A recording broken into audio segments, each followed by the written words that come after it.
Welcome in, everybody, to the debut episode of Man vs. Machine. I am the man. And I'm the machine.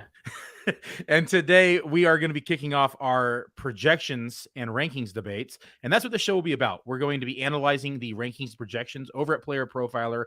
Dario, the machine, is going to be analyzing the man's rankings. And we are going to be debating, deliberating, and talking about our differences inside of our rankings and hopefully able to find some common ground. We do ask that if you are here today and participating, at the very end, I'm going to ask who won the debate, the man or the machine. Oh, God. We are going to take a vote, and we want to know who won the debate, the man or the machine. Are we ready for this, Dario? I suppose we're as ready as we'll ever be. As ready as we're ever going to be. That's right. So number one, let's start the quarterback position. Joe Burrow. He's my quarterback 7. I have him behind Herbert, behind Lamar, behind Fields. You think I have him too low. Is that correct? Yeah, I think I just have a hard time, especially if people are drafting today. I think that, for example, Lamar Jackson, I think there's a very real chance he holds out this season. We could see a Deshaun Watson situation play out. And I mean, I was relatively bearish on Burrow last year for the same reasons, right? I mean, he doesn't have that rushing upside, but we kind of saw him do it again this season. He threw for 36 touchdowns. I think that he very much has that still in his range of outcomes. And I think that, like, don't get me wrong, I think that his ADP is a little high. Like, he should not be going if, for example, those top 3 quarterbacks are going at the back end of the second round. I don't think that Burrow should be going in the middle of the third where he is, but I think it's a little bit disrespectful to have him ranked behind Justin Herbert, whose weapons haven't gotten any better yet, and who Joe Burrow clearly outperformed last year. Okay, so hear me out on this one. All right, machine. We have to understand there's been a lot of movements here from the human element, right? From the side of the man versus just the machine and the analytics. We have a new offensive coordinator here inside for the Chargers. Yep. So Herbert here. So let's backpedal. Let's start at the beginning here. When healthy, Herbert is a top tier quarterback. In 2021, he finished as the quarterback 2, only behind Josh Allen. 20 points ahead of Patrick Mahomes in 2021. He played hurt last year. He had a shoulder surgery. He also was playing with broken ribs. And like I said, they have a new offensive coordinator. Joe Lombardi's gone.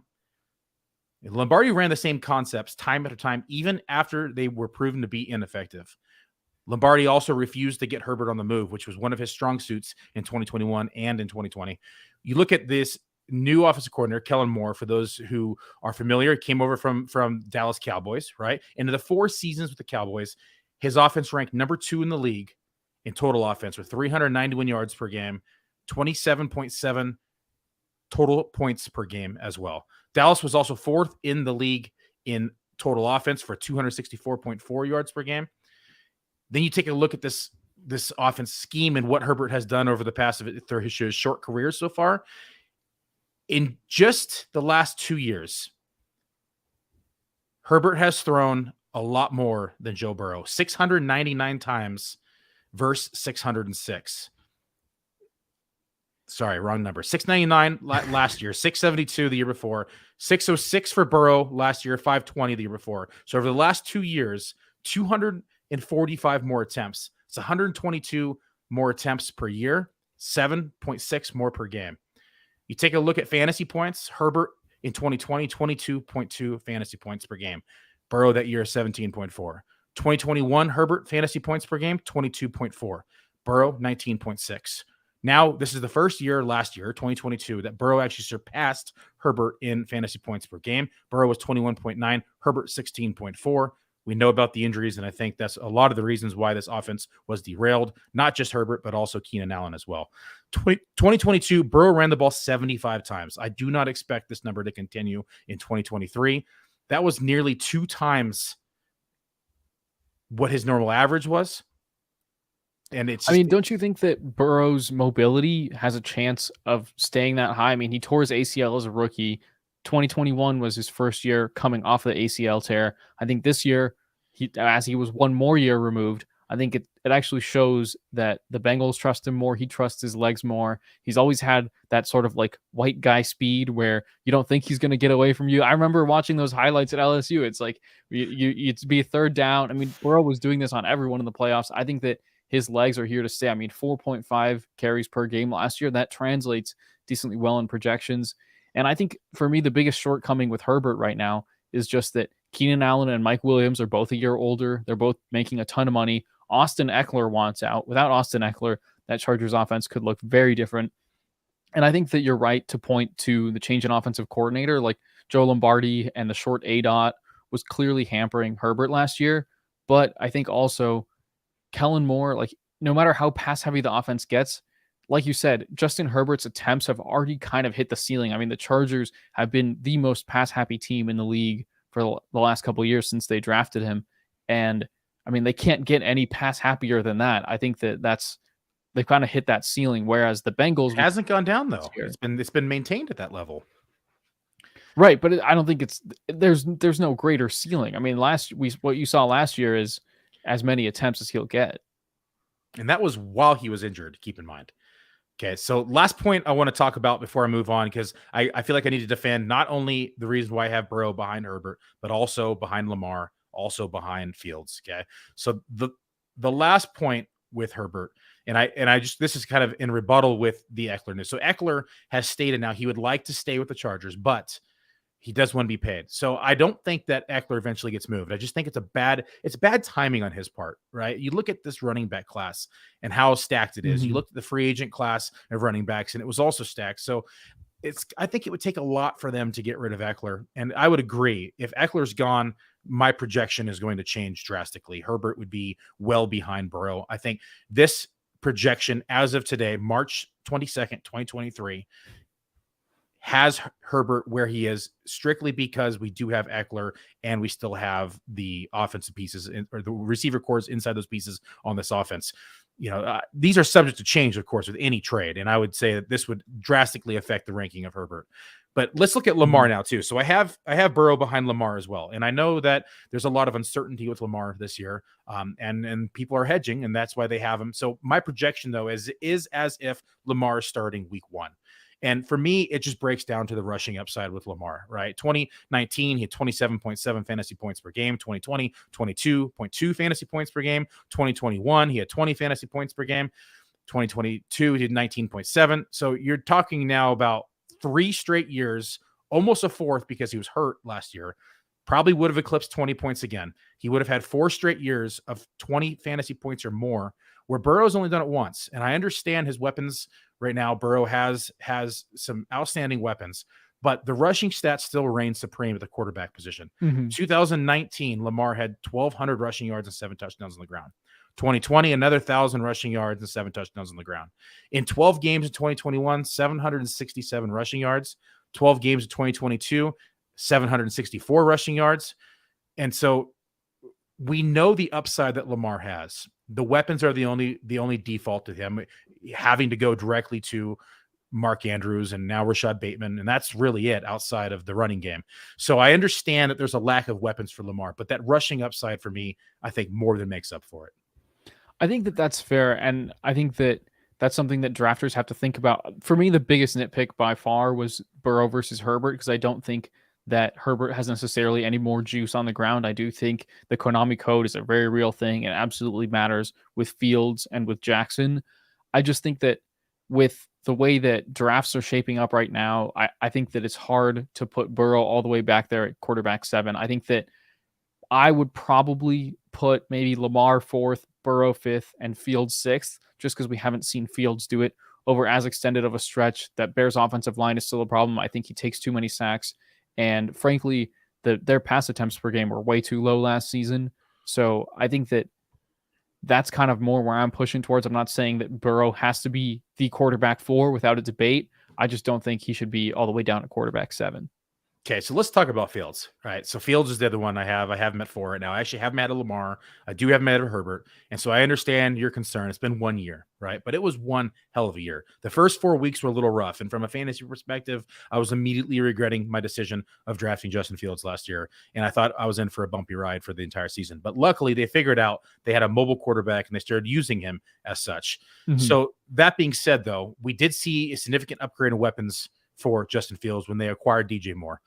You and I looked at the projections together. We adjusted them. We definitely increased for efficiency this year. We also increased for, total The plays, pass rate. Yeah, for sure. pass rate. We're expecting to see a regression in those categories, right? To where it's going to be significantly helping this offense.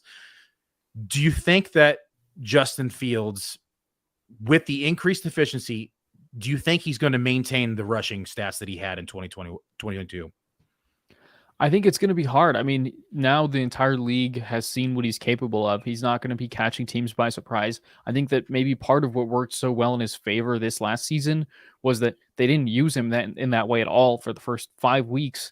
And then out of nowhere, they just it was like they just broke open they shattered the emergency glass and said, okay, Justin, go win us some games with your legs.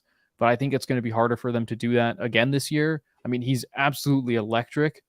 But I think, if I'm drafting a fantasy team right now, especially if, for example, I'm able to get Jamar Chase in the first round or T. Higgins in the late second, early third, I think that the upside of stacking Burrow is greater than the upside of Fields' legs alone.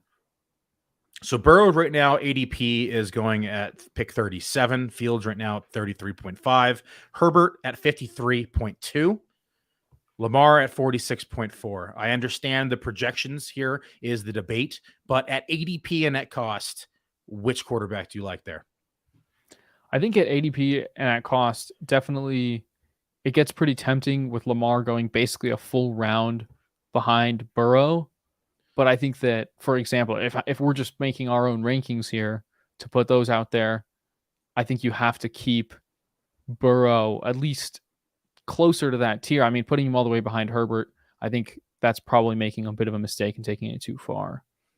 Okay, for all those who are joining us today on this debut, Man vs. Machine, we do ask at the very end, we're going to ask who won the debate. We want to hear your comments inside the chat. Let us know who you think wins. We're going to not only stop here at the quarterback position, we're going to go to running back position, we're going to go to wide receiver position, and we're going to close it out at the tight end position. So your feedback will be greatly appreciated at the end of the show when we ask. But in the meantime, stick around as we have a little bit, little news from the Podfather, and a thank you for subscribing to our all-in subscription.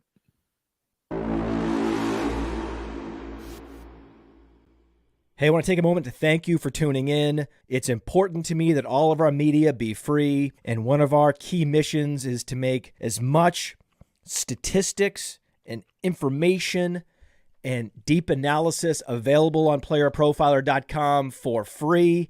This is only possible because of you allowing a true independent sports media enterprise to thrive unlike any other in the business.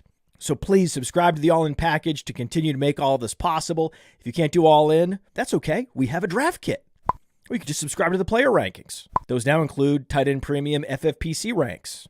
Our brand new data analysis package will blow your hair back. And of course, there's our Dynasty Deluxe and our DFS Dominator. Take a moment, check out our premium services to ensure that all of our stats, information, data, content is available to you, especially you, the people that get the site and get the show. Thank you for subscribing to Player Profile, the all-in package. Before we continue on to the running back position, we did have a question from Dave Fantasy. Question is, Dario, how many yards do you think Fields rushes for in 2023? Inside the projections currently, and the projections are pretty conservative. We have him for 143 attempts. That is 6.4 yard per carry, 916 rushing yards. You think that's too conservative here for 2023? I think that feels about right. I mean, he ran for 1,100 last year. I think he didn't miss any games until the last one. I'm curious if there are full season rushing props available yet. I think that's always a good thing to check, but I'm not seeing any off the top. But I think that, I'm very like, don't get me wrong. I think this is not just me trying to lift up Burrow at the expense of everyone else. I think this is just like every one of these guys has a huge case for their ceiling, for their upside. And Justin Fields could very easily, I mean, he was on track to almost break Lamar Jackson's rushing record last season. So I think 916 is a pretty good median projection at the moment. I think that if I were the head coach or the GM of the Bears, I don't think you want to win every game with with Justin Fields running for 100 yards. I think they want to step away from that, have him develop as a passer. That's why they traded for DJ Moore and Chase Claypool. So I think that that's a big factor for them in just how they're going to utilize him going forward. Okay, moving on to the running back position. Now, I don't get what this one is. Okay, Machine, you put Ekeler's name on this show sheet. It's freaking Austin Ekeler, for crying out loud. He comes in my ranking as 5th overall inside the top 300 in my running back 2. What's wrong with that? Yeah, no, my only nitpick here, I don't think that his ADP should be dropping below Jonathan Taylor. I do think that's taking it a little far because the Colts offensive line has gotten worse and they're going to have a rookie quarterback. But I do think we have to move him down within the first round. I mean, currently you've got him ahead of Cooper Kupp, ahead of Travis Kelce, ahead of Stephon Diggs. I mean, this is saving for something later on the show sheet, but you have to scroll down to see Davante Adams's name. And I just think that keep scrolling. I can't stomach drafting Austin Ekeler ahead of Cooper Kupp or Travis Kelce right now. I mean, Cooper Kupp was still the wide receiver 1 for half the season last year until he got hurt. Matthew Stafford's going to be back. I think the game scripts are going to be even worse for the Rams this year, so he could continue to light it up in just an absolutely mind-blowing fashion. So that's my nitpick with Ekeler for you. I think that the market has reacted to this trade rumor news, this uncertainty, because I mean, this is purely anecdotal here, but wouldn't you agree that if a player is holding out and missing chunks of training camp, that usually doesn't bode well for their stats that season? I mean, look at Darren Waller last year, right? I think his workout video.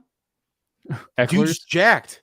I mean, it's the NFL. They're all jacked. That's you can't be drafting based off of workout videos, Billy. Okay, I think we're splitting hairs here, though. I mean, honestly, you look at whether it's 5th overall, 7th overall, 8th overall. If you're in the draft room, you're going to have different opportunities to draft all these different players. If you're doing one draft, I can see where your argument is. You need to have some of these guys ranked ahead of them. Okay, that's fine. Splitting hairs, though, if you're doing some volume drafting, if you're doing more than one draft, because you're going to be mixing in different opportunity share here, and you're going to take Davante Adams once, you're going to take CeeDee Lamb, you're going to take Diggs, whatever it may be. You're not going to instant lock Austin Ekeler. That being said, when I'm in a draft room, I do like to build anchor running back teams, and Ekeler is a name that I want to hang my hat on, right? 200 plus carries and 900 plus rushing yards in back-to-back seasons. Last year he had 915 rushing yards, 13 scores, 107 receptions last year. I know a lot of that was due to injury, but still he's heavily involved in the passing game, because if we go back to 2021 when they did have everybody on the field, he still saw 70 receptions and 647 receiving yards and another 8 scores. Yeah, I mean, like I mentioned earlier, he's had 38 touchdowns the last 2 years. Like, by no means am I dissing Ekeler? Kind of the same thing I was saying with Justin Fields. Like, these are all elite fantasy guys. I mean, if you look at underdog ADP, though, Ekeler has already basically fallen out of the first round. He's at 12.5 in his ADP, behind the entire second tier of receivers from Diggs, AJ Brown, Adams, and CeeDee Lamb. So I just have a hard time.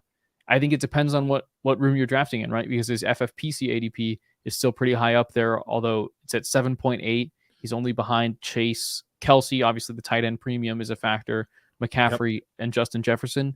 So I think it depends on where you're drafting, very much so. And it just depends on, like you say, the types of builds you want to do. I'm kind of more lenient toward that first round receiver and then figuring out running back as you go. So I think that's why I would say you have to have him later in your first round rankings.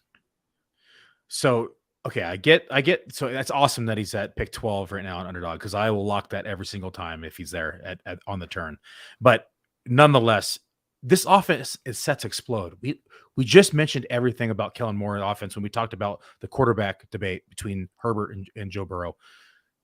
Think about that Tony Pollard role. Now think about getting 200 plus carries in that role. And that's exactly what Austin Ekeler is in this offense.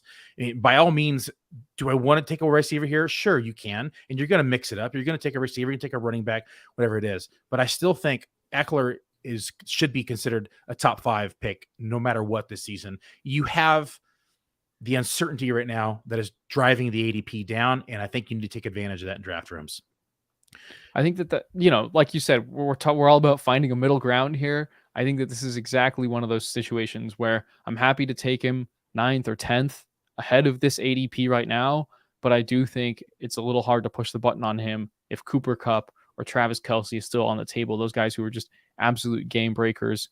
And we know that running backs tend to decline harder and faster as they get on the wrong side of the age apex. So that's where I'm nitpicking at you. All right, fair enough. Now let's go to the other side of the spectrum. So we went from RB2. Now we're going to scroll all the way down to RB60 in my rankings. Okay, and that's D'Onta Foreman. I have him behind Jalen Warren, Singletary, and Patterson. What don't you like about this ranking? I think that he is getting an upgrade in surroundings, right? Like we talked about Justin Fields right now. I think that Foreman's efficiency can only go up by going from the dead Panthers offense of last season to the presumably more efficient ground game of sharing a backfield with Justin Fields. I think everyone loves Khalil Herbert. I think I'm going to be high on both of these Chicago running backs this season, but I just have a hard time putting D'Onta Foreman that far down. I mean, he's currently the running back 43 in Underdog's ADP, and I just think it's a little bit harsh to be putting him at running back 60.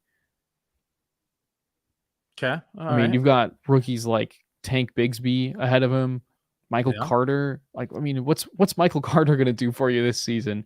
I think that D'Onta Foreman has a very real chance of stepping into a David Montgomery-esque role for the Bears. Like, maybe they don't trust Khalil Herbert with the entire workload as much as we love to see that happen.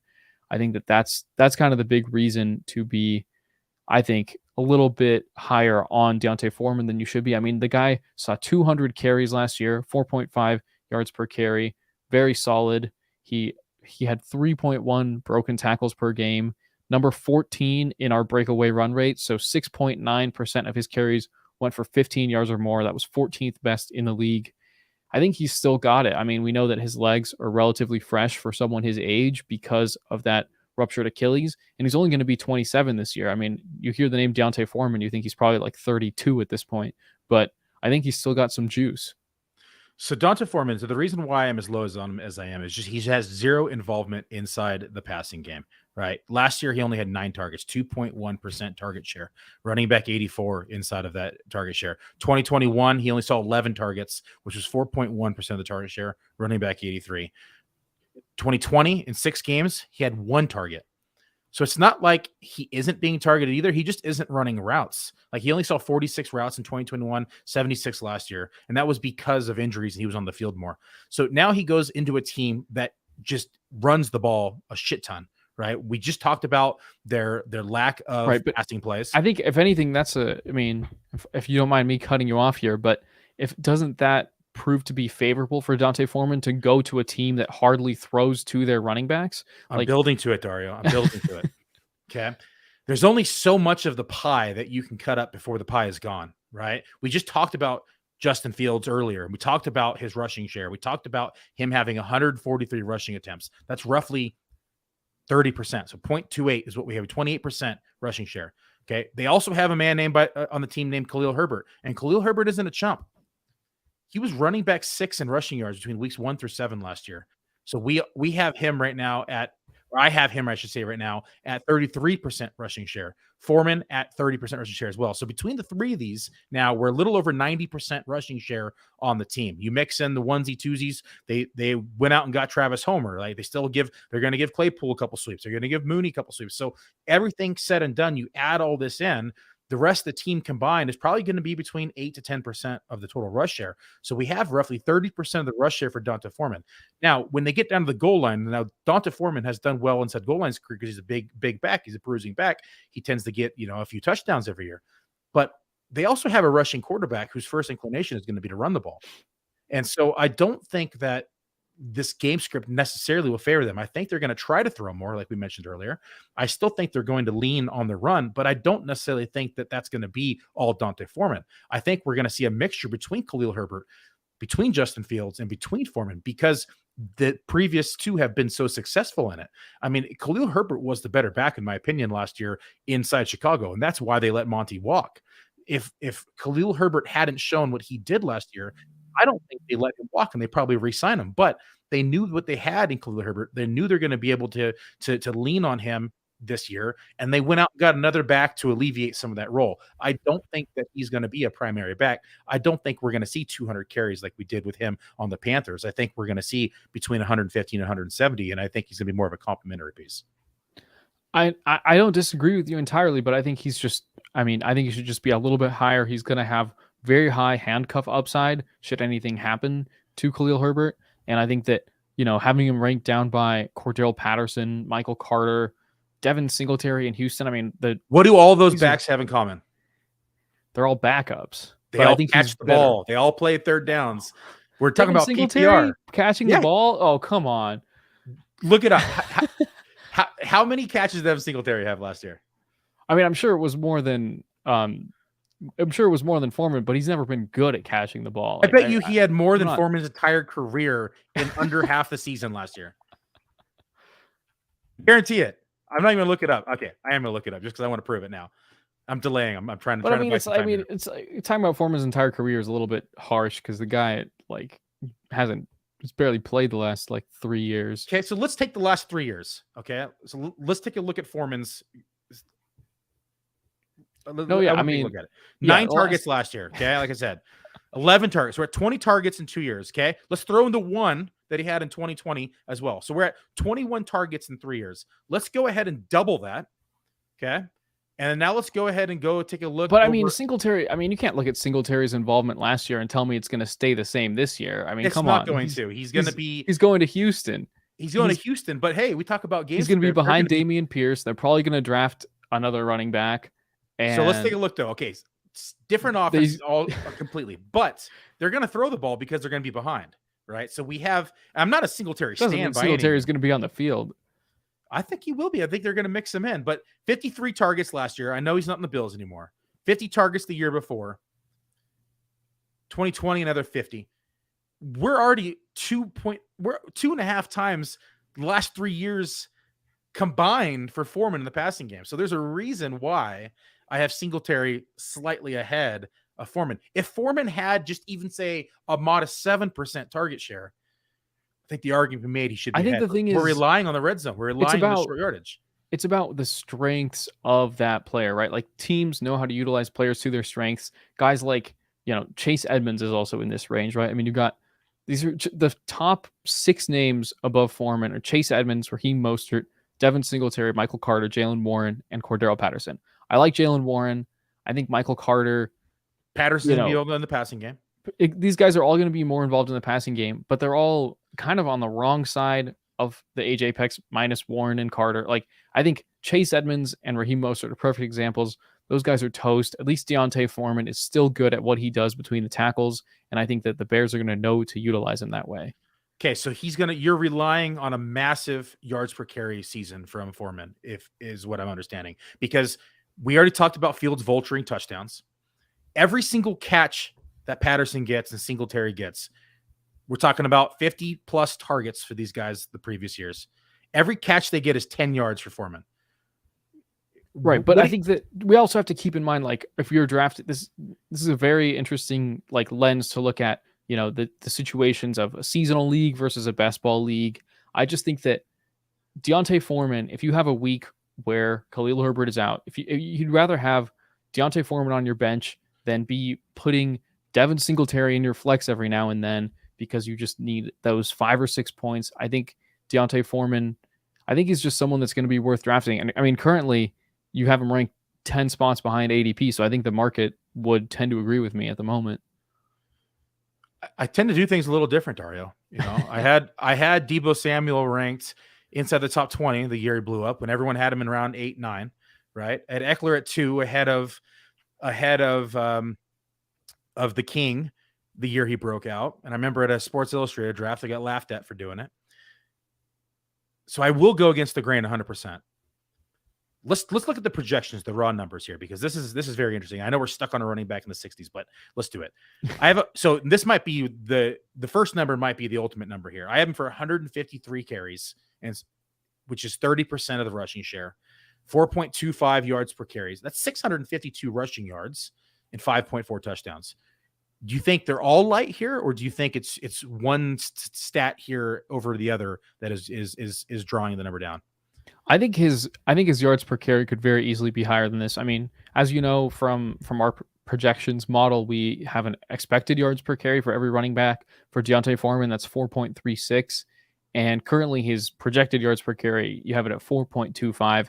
I think that if anything, he should exceed his expectation significantly. If we give him, let's say, 4.43 yards per carry, that brings his rushing yards all the way up to 679. So it gives him moved him to running back 50, 30 rushing yards or so. And I think that's probably a little more fair to his talent profile. I still think if I was in a draft room and the names I was looking at in the back half of it, like all these names basically after Jerick McKinnon at running back 45. You just talked about the age apex, though. We're at a running back now who's 27 on a team that traditionally runs the ball, not with the running backs now. They have a quarterback who's mobile. They're looking to throw the ball more. They also have another really good running back named Khalil Herbert. Do we really think that he's going to see what'd you put? 4.43 yards per carry. That's 4.5 yards a carry for a 27-year-old running back who hasn't necessarily been the model of explosiveness. Had a 4.5 yards per carry last year behind a worse offensive line with no quarterback as a threat in that offense. All right. I think we will agree to disagree on this one. I see some of your points from before, but I'm just not seeing it with D'Onta Foreman. Let's move along to wide receiver position. Talk about Lamb versus Adams. I currently have Lamb ranked ahead of Adams inside of our wide receiver rankings right now. I have CeeDee Lamb as wide receiver 5. I got Davante Adams as wide receiver number 8. What don't you like about it?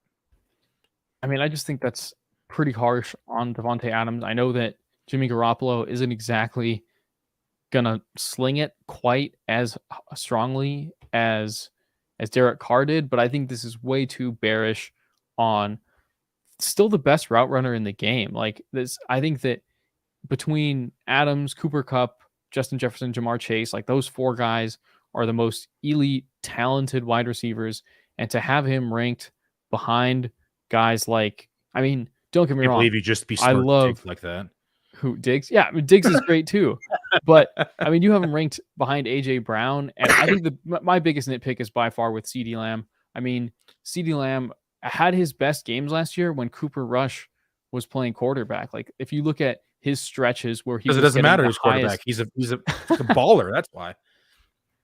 He had his highest target share period of the season with Cooper Rush. With Dak, it went down. And I think that Brandon Cooks is going to take a decent chunk of this offense with him. The Cowboys lacked speed and separation last season. I think that Brandon Cooks could very easily come in and eat up about 20% of this target share. I mean, that's great because I haven't projected for 20% of this target share, and I still have Lamb where I have in my rankings because a certain tight end by the name of Dalton Schultz is no longer with the team, who is also sucking up nearly 20% of the target share, 18.7 to be exact. You look at this offense, I think that Brandon Cooks is a wonderful complement to CeeDee Lamb. It's going to open up the field for him. He's not going to be getting double teamed as often. He's going to be able to, use those feet and get masterfully open. Look at the player profiler comp on CeeDee Lamb. Who is the comp? I don't care about the comps. Who's the comp? Tell me. Jerry Rice. Oh my God. That's a joke. That's a bit. You didn't know about the bit? I don't care. That's CeeDee Lamb is a baller. You totally fell for it. That was a bit back. I remember when he was coming out as a rookie, it was like, oh, CeeDee Lamb, he can do no wrong.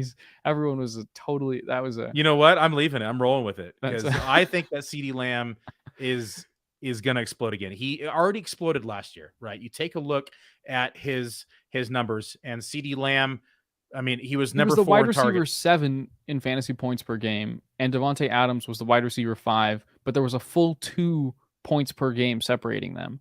I think that they're not. Do you know who the quarterback is now, though, for Davante Adams? Davante Adams had 500 more air yards. I don't care. Like, that was with that was the Derek Carr, and that was with even Stidham, who was actually airing the ball out. Jimmy G does not air the ball out like that. Coming from the red and the gold back here, I've seen him throw a few passes, and I can tell you right now, Davante Adams is going to his back hurt because he's going to consistently have to reach to his ankles to grab the ball because Jimmy G constantly underthrows people. They're not going to be airing it out as much as they were when they had Derek Carr, and even when they had Stidham. Jimmy Garoppolo is more about accuracy. He's more about short, intermediate throws. There's no way that he's going to air it out for Davante Adams. Now, this will benefit him in the red zone because they're going to be able to get down there and they're going to, run the little out route that they did in Green Bay. But CeeDee Lamb, on the other hand, is going to have, he still has Dak Prescott throwing him the ball. He's going to have another receiver there who's going to be taking away coverage for him. We still have a lot of available targets here with Dalton Schultz gone. He's still 156 targets last year. It was wide receiver 4, 28.7% target share. And I know Davante Adams is near or at this in every category as well, but there is going to be some serious regression with Jimmy Garoppolo quarterback.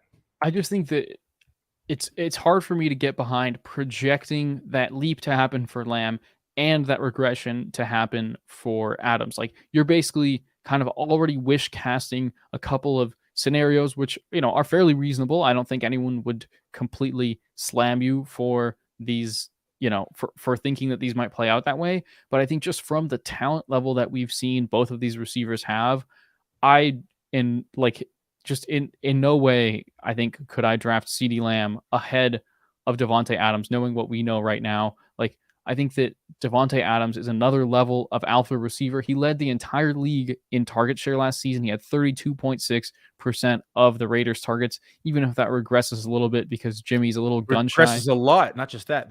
Not just Jimmy. Who else did they bring in? They brought in Jacoby Myers. They still have Hunter Renfrow. Darren Waller left. I mean, that's a Jacoby Myers-sized piece of the pie right there. If you're talking about Dalton Schultz and Brandon Cooks 1-for-1. They did get rid of Waller, but Waller hasn't been on the field a lot either. So those targets have already been distributed through the offense, in my opinion. I mean, Mac Hollins left too. He absorbed a lot of those leftover targets last season. That was annoying. I hate Mac Hollins. So I think that it's just tricky to. So I have him right now. Like I said, wide receiver 5 for CeeDee Lamb, Davante Adams 8, top 300.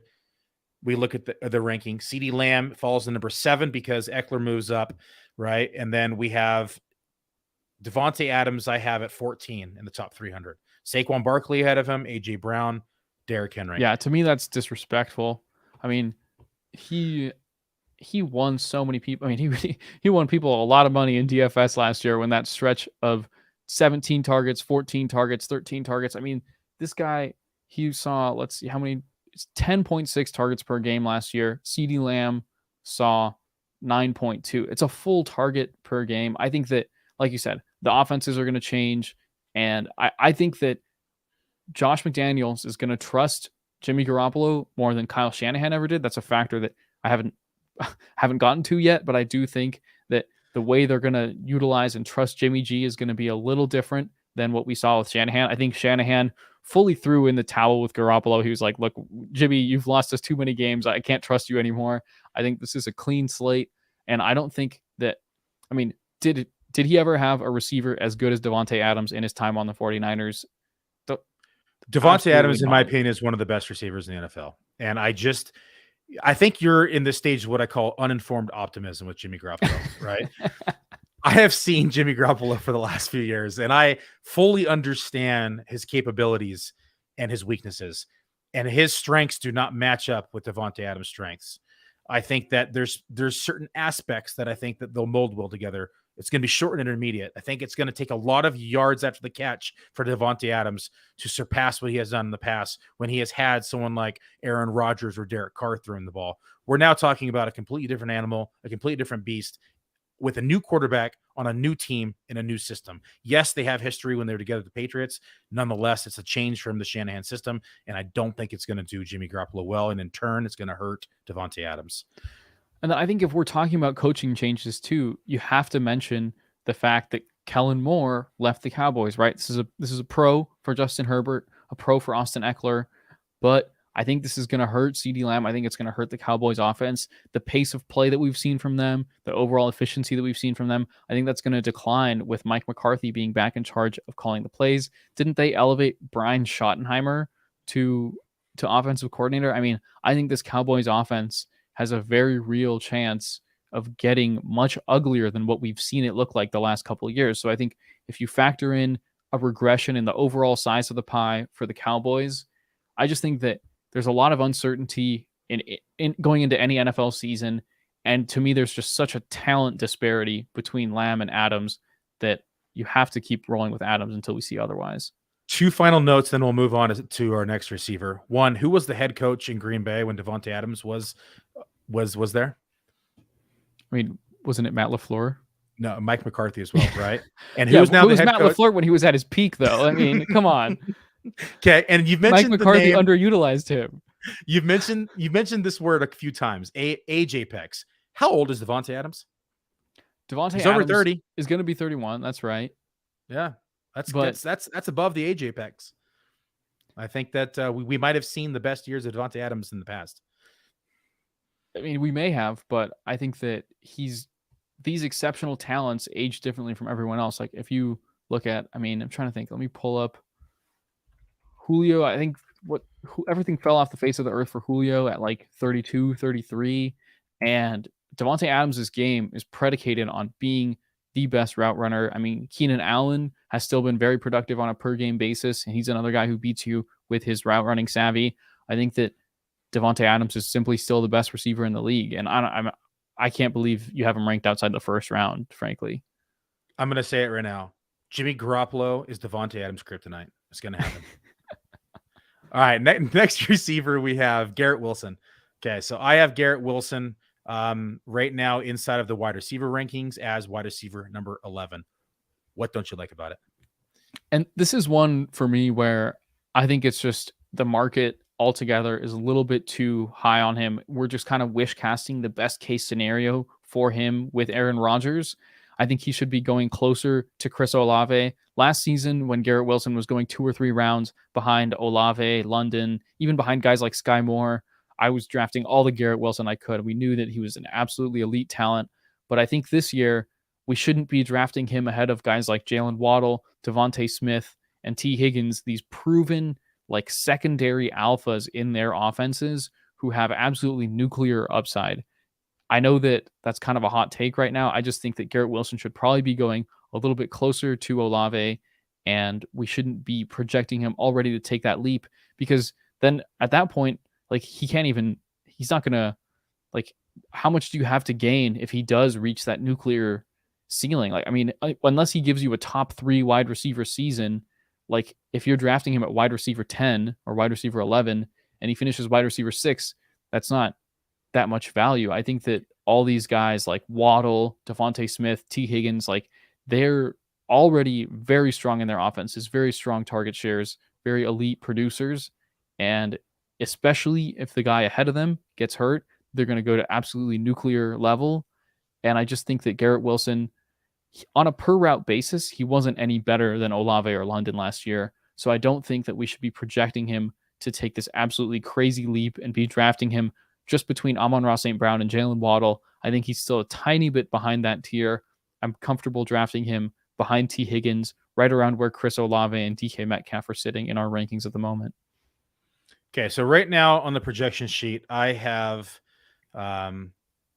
his projections. Let's pull them up right now. Garrett Wilson at a 26% target share, 158 targets. We have him at a catch rate of only 56%, so there's room for growth there as well. We have him at 13.5 yards per reception. We have him with 1,197 yards, receiving yards, and 8.9 touchdowns. We look at what he was able to perform in his rookie season with Mike White and with Wilson. We have 83 receptions, 1,103 receiving yards. He had 1,575 air yards and 4 receiving touchdowns. Aaron Rodgers is due in town. We have a massive upgrade to the quarterback position. This offense is going to be more efficient. This offense is going to be scoring more touchdowns. My projection is with Aaron Rodgers going to the offense or going to this team. Same. If Aaron Rodgers does not go to this team, I can see the argument for him to be below all those receivers that you mentioned. However, he is the clear-cut number one in this offense. We just saw Elijah Moore get shipped out of town, right? We saw was it McCole Hardman, right? Was signed, who's more of a gadget player, in my opinion. He's not going to command a massive target share. So I'd say that the target share for Wilson is going to remain, if not increase. We have Corey Davis, who's a $10 million cap casualty, in my opinion.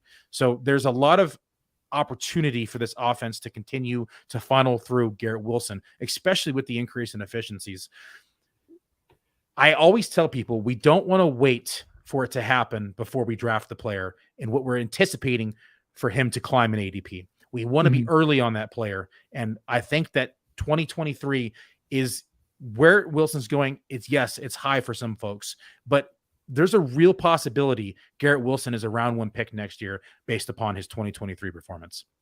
I think that, this is very far from the point, but the only world in which Garrett Wilson is a round one pick next year is if he lights the earth on fire this year, and B, Aaron Rodgers doesn't retire after 2023. So I think that's a lot of that's a lot of legs to string together. He had 1,100 rushing yards with Mike White and Wilson. I mean, receiving yards. That's no small feat. If you look at the garbage number at quarterback. In terms of the pass attempts, though, that offense, like the games that everyone talks about, the splits between, Zach Wilson versus other quarterbacks, like Garrett. If Garrett Wilson would have played the whole season with Mike White, his numbers would have been like completely crazy. But if you look at the number of pass attempts in that offense, they were unsustainably high. I mean, there were some Joe Flacco games where he was throwing the ball 60 times. And same thing with Mike White, who's having 50 pass attempt games. So I think that there's kind of a lot of extraneous volume already baked into Garrett Wilson's rookie year. I do think he was the rookie of the year, fair enough. Like, he had a great season. But like I said, I don't think he was necessarily any more efficient than Chris Olave on a per route basis, Drake London on a per route basis. So I think that this is kind of the market taking it a little bit too far. We love these second year breakouts. I just think that this is, for example, Amon-Ra St. Brown last year, right? Absolutely loved him. Everyone was in on that pick, and he crushed down the stretch in his rookie year. And he absolutely exploded last year. But where was he going? The 3-4 turn. I just think that you have you have so little margin for him to pay off for you when you're buying him so close to his ceiling. And I'm not someone who's going to be completely fading him this season. I definitely see the upside. I just think that you probably have to dial down the exposure a little bit based on his current ADP. I would just like to shout out to Dave inside the chat for rounding up for us, because 8.9 touchdowns is practically 9. So just in case everyone wasn't aware, 8.9 is pretty much 9 touchdowns. Oh my gosh. Wait, really? Damn, I gotta have to factor that into my model. Yeah, I think that gives Wilson an extra bump, and I think that he's gonna move up. He's gonna move up even higher. All right, we got a few minutes left. Let's move on to the last player of the night. Let's talk about Darren Waller. Before we do so, though, folks, I want to keep in mind we are going to be asking you to vote on who won our first rankings projection debate. If it's going to be the man or is it going to be the machine? So Darren Waller, my tight end 7, behind Freiermuth, head of Evan Ingram. What don't you like? I think he should be behind Evan Ingram, too. I think he should be behind Evan Ingram. I would have said David Njoku 24 hours ago, but I think that Elijah Moore is probably going to eat up just a few targets there. I think that keeping him around the same as David Njoku is fair enough, but I think it's the Evan Ingram. You have him ahead of Kyle Pitts, for crying out loud. Kyle Pitts, the tight end 5 in ADP right now. Maybe that's a little rich. I like having Pat Freiermuth. Have you seen Kyle Pitts play the last couple of years? Do you know his coaches? Have you seen Darren Waller play the last couple of years? He hasn't even been on the field. Like, what are you talking about? Okay. Sorry. Continue. We have Greg Dulcich, Chigakonkwo, Dalton Schultz close behind him. I just think that Darren Waller, we've been talking about age, and I know that age is not quite as extreme of a factor for tight ends, but yeah, he's like a rookie pretty much with his age right exactly. Now. Darren Waller, I think that he's just got, I don't know, maybe my hope for him is that the new environment and the new coaching staff is kind of going to basically rejuvenate his career. But I just don't think that that's a bet that I want to take right now ahead of Evan Ingram, ahead of Kyle Pitts, ahead of David Njoku. That's the whole argument right there. So I don't think Arthur Smith even knows that he has Kyle Pitts on his team, so we can't put Kyle That's Pitts true. They ahead did of him. trade for Jonnu. Maybe he forgot about Pitts. So they definitely forgot about Pitts, and they like to throw him out wide as a receiver and not create mismatches at the tight end position. So that's the reason why I have Pitts there. Although in the raw projections, it's like only like a half a dozen points. Nonetheless, the Waller projection here, it breaks down to necessity. It breaks down to pure volume, right? And you look at this Giants offense, and there's a lot to be desired at the wide receiver position. I know they've gone out and made some moves. So they went out and they grabbed Paris Campbell, right? They went out and they re-signed Hodgins. So great. They got two receivers, right? So now Waller, in my opinion, they went out and traded for him. They gave him a 3rd round pick. That's number 100 in this year's draft, because they looked at the free agency class and they said, man, we really need a difference maker inside the passing game. We really need somebody who's going to be able to help our now franchise quarterback. They deemed that was not going to be any of the free agents inside this class. So what did they do? They went out and traded for Darren Waller. Now I know Dable hasn't necessarily or particularly used tight ends to that degree, but he also hasn't had a tight end to Darren Waller's level of athleticism in the past, right? Dawson Knox just wasn't moving the needle for me. So you look at the rest of this wide receiver course, and there's a lot left to be desired. Sterling Shepard, he tore his ACL week 3 last year after coming back from a torn Achilles in 2021. Wan'Dale Robinson has an ACL tear week 11. He's a pup candidate to start the season, in my opinion. When he is back, he had a hammy injury in week 10 last year, a knee sprain in week 1, not the model of health, right? This receiver core is just kind of gross. I mean, Slayton had a career year last year. He's a field stretcher, but Jeff Smith, Bellinger, not moving the needle. So for me, Waller should be a focal point in this offense. I think I have him projected for like 90-ish. 99.8. Rounds up to 100 in case anyone's wondering. Yeah, Dave, can you confirm 99.8? It's 99.8, 100. I need some confirmation on that before I agree to the number. But I have him around 100, Dario. And that might be light based upon the rest of this receiving court. I think that I think like you kind of built your own counter argument perfectly for me. Like Dable has never had a tight end that he's utilized to this extent. Can you please say athletic before tight end? I mean, he's never had an athletic tight end either, but I think that the biggest sign, of course, is that they gave up that 3rd round pick.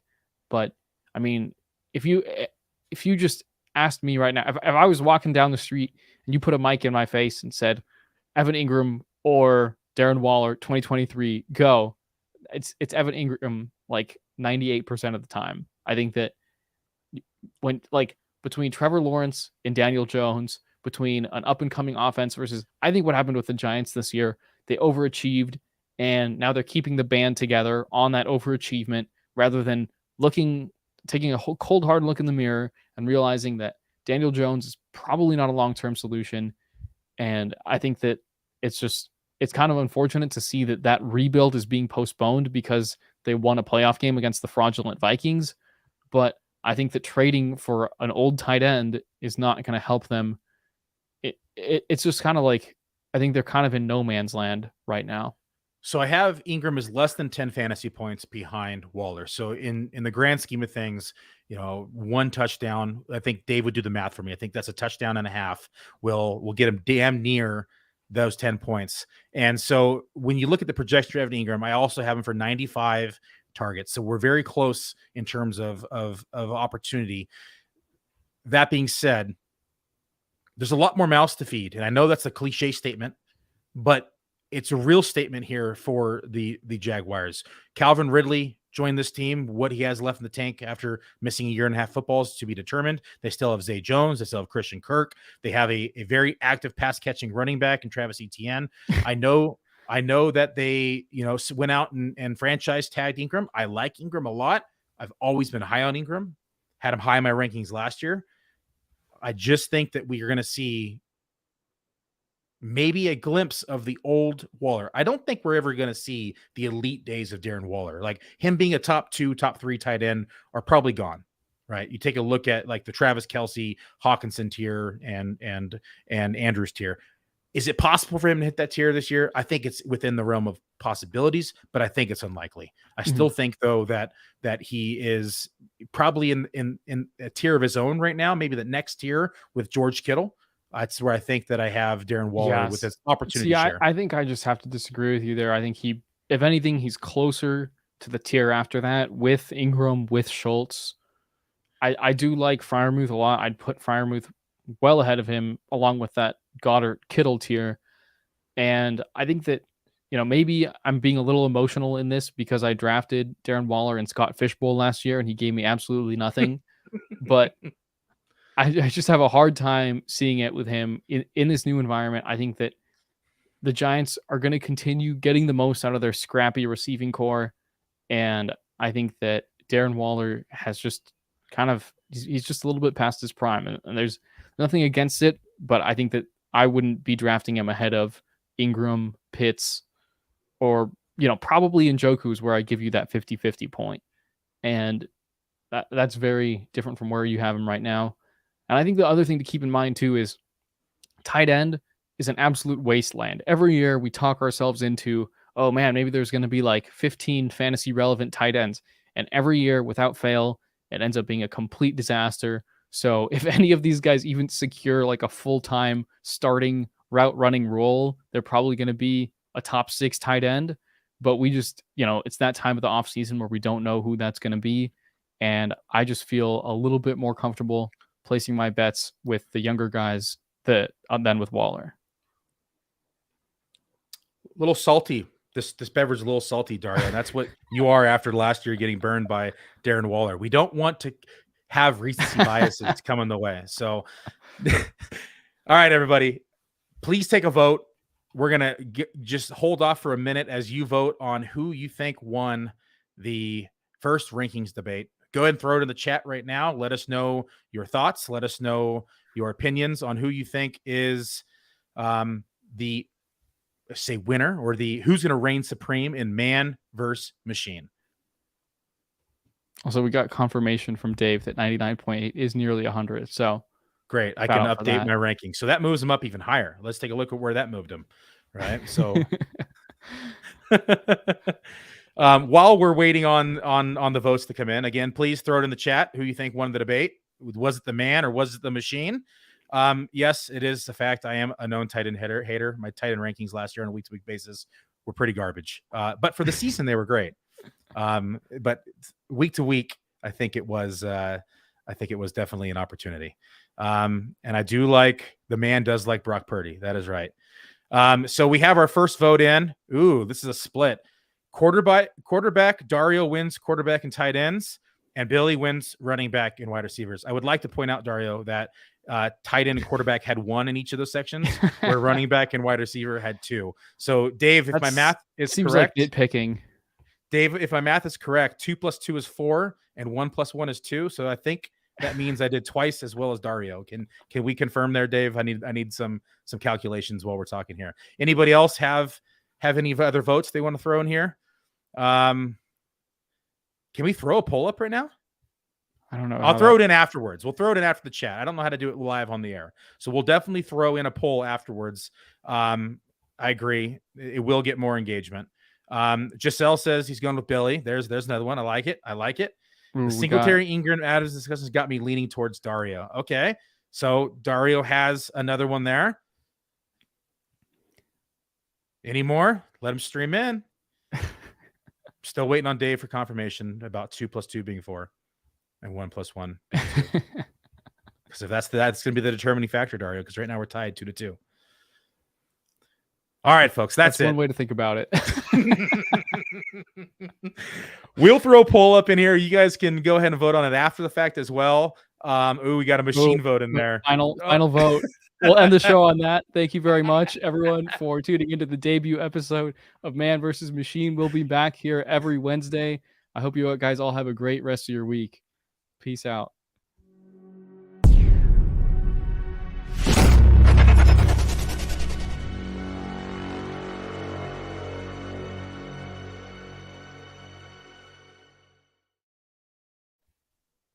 That's it. We're out.